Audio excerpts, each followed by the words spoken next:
حضرت پیر میرے علی شاہ صاحب رحمت اللہ علیہ نو زیارت ہوئی تھے، ایک بندے نو بڑیاں زیارتاں ہوئیاں، انہوں نے خواباں دی پوری کیسٹاں لکھیاں، پھر بھی بندے دا پتر کوئی نہیں بنیا. ہاں جی مڑ کے جناب کھوتا تو کھوتا ہی رہا. کھوتا جڑے علاقے دا ہوئے ہاں ہاں ہی کرنا نہ جناب، لاہور دا ہوئے گجرات دا ہوئے، کھوتے دی اپنی خام میں. ایک واری پیر صاحب نو جھلک حضور دی نصیب ہوئی تے فرماندن پڑھیا لکھیا سب بھلا رہی، ایک نام سجن دا گا رہی، رگ رگ تے لولوں ساہاں نال، دل لگیا بے پرواہاں نال، جتھے دم مرن دی روندیاں نینا نو سمجھا رہی. اے ساری گلاں پیر صاحب نے کیتیاں. اگے فرماندن کیتی بھج کے وانگ کباب ہوئے، پیتے باز شراب خراب ہوئے، سرشارت بے تاب ہوئے، انہاں خونیاں مست نگاہاں نال. ایک واری جھلک ویکھی پیر صاحب نے حال ہو گیا.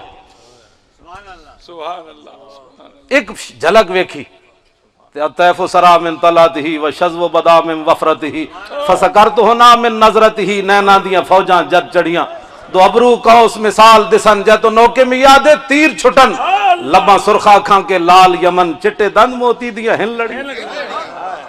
ہن میں بزرگاں دی کشتی کران دا قائل کوئی نہیں، اسی سارے نو منن والے ہاں. کوئی جناب ساڈے وچ بہت سارے رافضیت دے شکار ہو گئے، کوئی خارجیت دے شکار ہو گئے. سر حضرت حکیم الامت دیاں کتاباں پڑھو، اعلی حضرت بریلوی دیاں پڑھو. جے بندیاں ہون رہنا ہے دنیا تے دائمہ نہیں ہونا ہے. سدھا جناب ساڑھے بزرگاں نے جناں بنے گی محبہ نے چار یار کی قبر، تیرے غلاموں کا نقش قدم ہے راہ خدا، وہ کیا بیٹھ سکے جو سراغ لے کے چلے. اعلی حضرت فرماندے نا اپنے وڈیاں دا دامن مضبوطی نال نپنا، دائیں بائیں پیسے واسطے مت ہونا. اے جناب گل سمجھ آئی. میں بزرگاں دی کشتی کران دا قائل کوئی نہیں.